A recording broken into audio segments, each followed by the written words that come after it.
going on, guys? Anastas here with Subtle Cinematics, as well as Joel. What's up, guys? And today we're going to be breaking down a 3-point interview lighting setup using 2 camera angles, so an A cam and a B cam. This is going to be really good because I've actually never set up a 3-point interview setup, so I'll have a lot of questions that you guys probably would have as well. Okay, guys, so the first thing that we're going to be doing is just staging the area that we're actually going to be shooting at. So for today, we're going to be filming a YouTube video with Kyle that we're actually going to post on the channel. We're going to be having Kyle sitting in this chair right here. So just establishing, where your subject's going to be sitting or standing. So Kyle's going to be sitting here. We want the gear shelf in the background and with all the RGB lights and stuff. So we've established that. Next up, we're going to be setting up cameras. So this is the first time we're actually using our Red Komodo. So we have the Red Komodo set up on a tripod, and we have a teleprompter set up, which Kyle's going to be reading off of. And this is also called your A camera. So this is your main camera, your camera that's in front of your subject. And next up, Joel's going to grab Dyson's Z cam. So the Z cam is going to be the B cam for this setup. So this is going to be the second camera angle that we cut to. And I'm going to show you guys where to place this once we have all the lighting and everything set up. So the lenses that we're going to be using for today are the Sigma 18-35, which is what we're going to use on the A cam. I like to use lenses that have lower apertures like an f1.4, f1.8 for interviews, just so I can blur out the background. We're going to be filming in 4K 24 FPS on both cameras. We're going to be filming at 1/50 shutter and about 800 ISO on both cameras. And for our B cam, on the Z cam, we're going to be using the Canon 24-70 f2.8.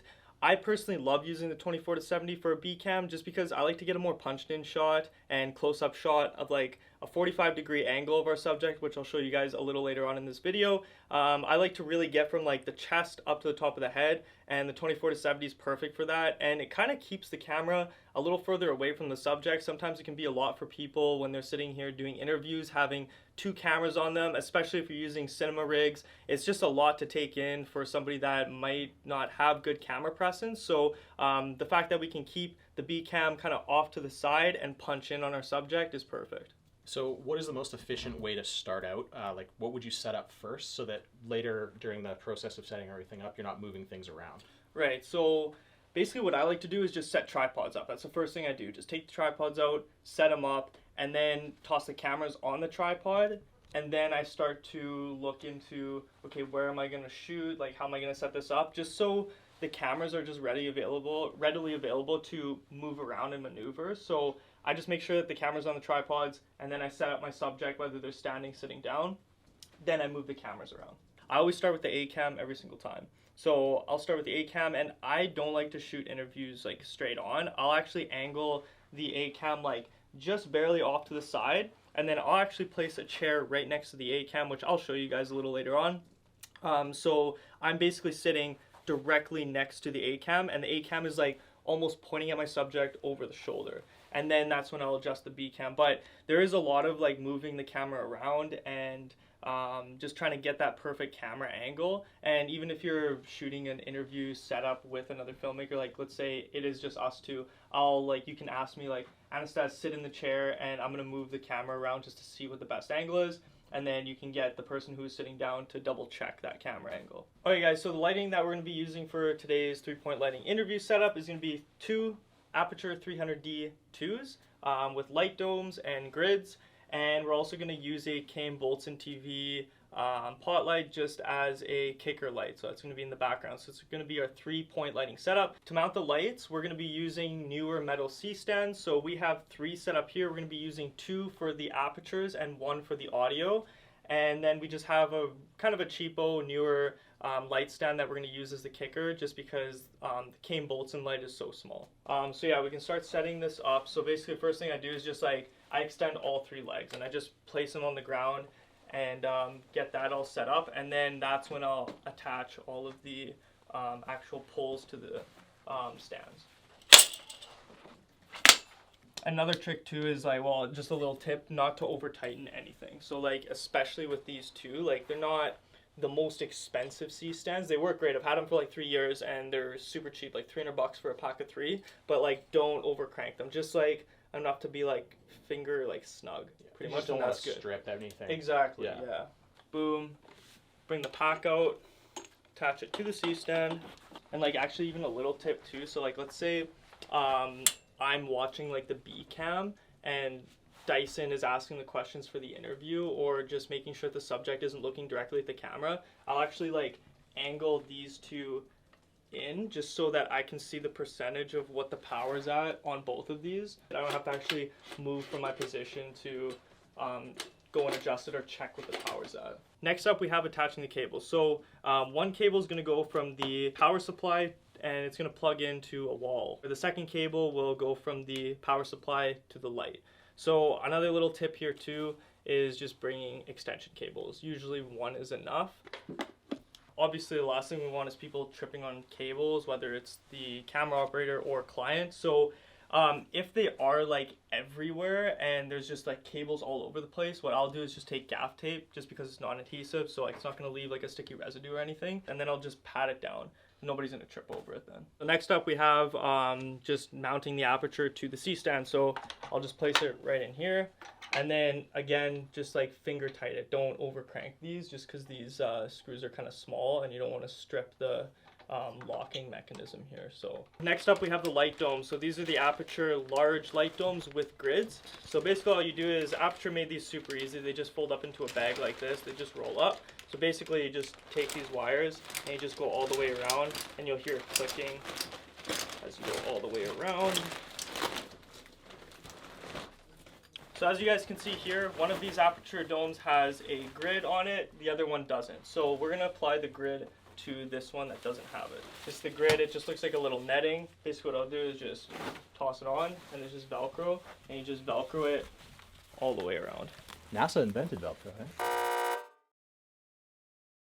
So now that we have these set up here with the grids on, so there's this little dial, this little knob right here. So if this is loose, which a lot of the times it is just from like packing it up and taking it out, it gets a little loose, and this is going to make it hard to mount it. So what I'll do is just simply tighten that down so this doesn't, just finger tight so it doesn't move. And then I'll line up all these little slots here with the light. I'll take two hands like this and I'll just line it up and then twist. So you kind of have to jimmy it around, twist it until you hear a click, and then once you hear the click, tighten this so it doesn't fall forward. I'll do that one, then I'll go back to this knob here, loosen it up, and then you can just turn it and then wrap up all the Velcro.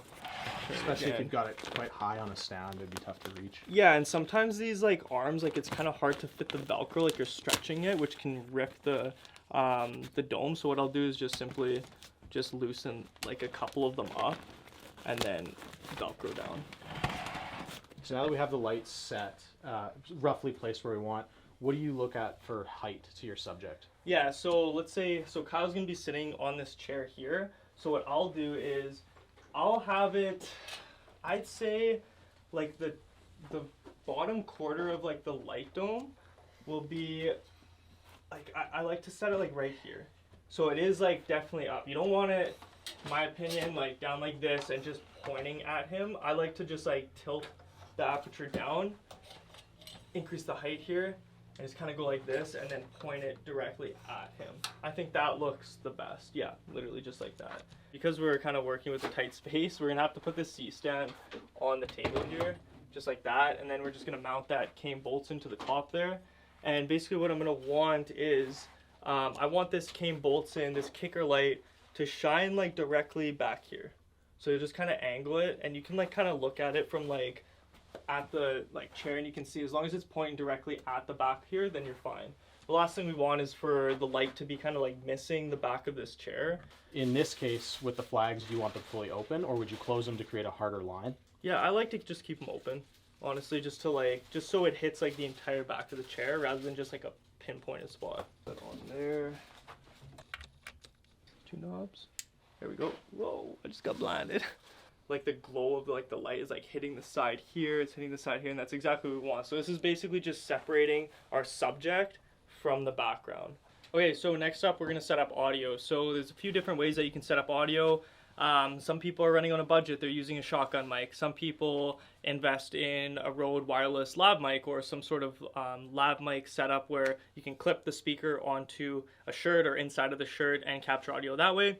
For us, we have a Rode NTG-3 boom mic, so We're using, again, a Neewer C stand. We have the ball head on here with a little boom arm. So what we do is we just screw on the NTG to the side here, or onto the end.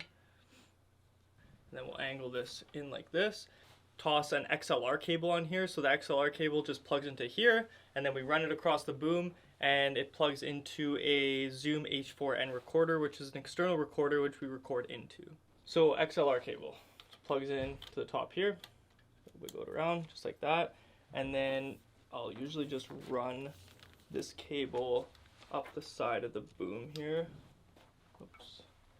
And just hang it down right here, and then I'll bring this over. I'll put the Zoom recorder, I'll just attach it right to here. So I can do one of two things. I can either attach the Zoom here, or because the XLR cable is pretty long, if I'm going to be watching the B cam, or whoever's watching the B cam, I'll actually connect the XLR, which goes into the left side here, and I'll actually just run it on the ground. And you can put gaff tape down so nobody trips on it, but just so that whoever's operating the B camera, they can just actually be looking down at the Zoom recorder and just make sure that the audio levels sound good, and they can actually even plug in headphones. Alright, so next up what we'll do is boom our subject. So I like to have this hanging to the left of the subject, just personal preference. You can do to the left or right. I'm going to toss it right here, and basically when our subject's sitting down, so subject sitting here, what I want to do is have the boom, and I can even have you move it actually. So if you want to like move it over for me. So let's say I'm Kyle's sitting here, and I want the mic to literally be right in front of me. I would say maximum a foot in front of my mouth, and then slightly angle it towards me. So I'd even move it this way a little bit. So it's just like directly in front. And then once I feel like I have it good when I'm here, I'll go behind my subject and make sure that it's just like aligned with their face. So if you looks like it's lined up. Yeah, you can make adjustments, and then just slightly moved in like that, or angled in, and that should be good to go. Let's say your subject is like very outgoing on camera, and they have a lot of hand movements and stuff, and you can usually read people before they get on camera. A lot of the times now, this boom mic is very like directional. So the second I go like this, and my voice is like outside of this range, then it's gonna sound a little off, and it's not gonna sound like perfect. So if you get somebody that's like talking a lot and going like this, leaning forward, leaning back, it's gonna kind of mess with the audio. So what I'll do is I'll push it back even a little more. So when people do lean forward, and you can kind of keep an eye on it, or you can even sit in the chair and like lean forward a little bit, and just make sure that it's not gonna like mess up the audio if they are like moving around and using a lot of hand gestures and stuff like that.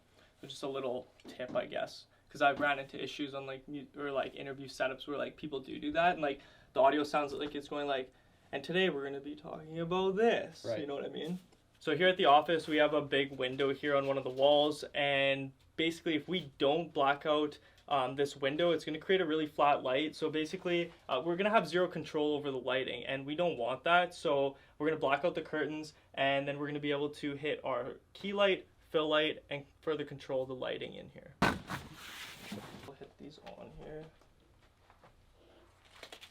Alright guys, so right now we have the key light turned on. And we don't have the fill light on. The fill light is turned off. So you can pull off an interview setup depending on the lighting technique or setup that you're going for or look. Right now, if we only had this key light turned on and the kicker, we would be able to separate our subject from the background because we have the kicker. However, only having a key light at a 45-degree angle would create a shadow on the opposite side of the face, which we don't want for this. We want to fully light up Kyle's face when he's talking to the camera. So before we actually dial in the lighting setup, we want our subject to be sitting in the chair. So we're going to get Kyle over here, going to get him sitting in the chair, make sure that our kicker is pointed perfectly at the back of the chair here. We're going to make sure that both of our Aperture 300Ds, the key and the fill, are perfectly lit up. So you always want to make sure that your talent is very comfortable. Would you like a Fiji water, a Perrier? What do you like? Perrier would be awesome. Perrier, all right, Sparkling on water it. for me, please. So this is our 2-camera setup here. So we have the Komodo as our A-cam.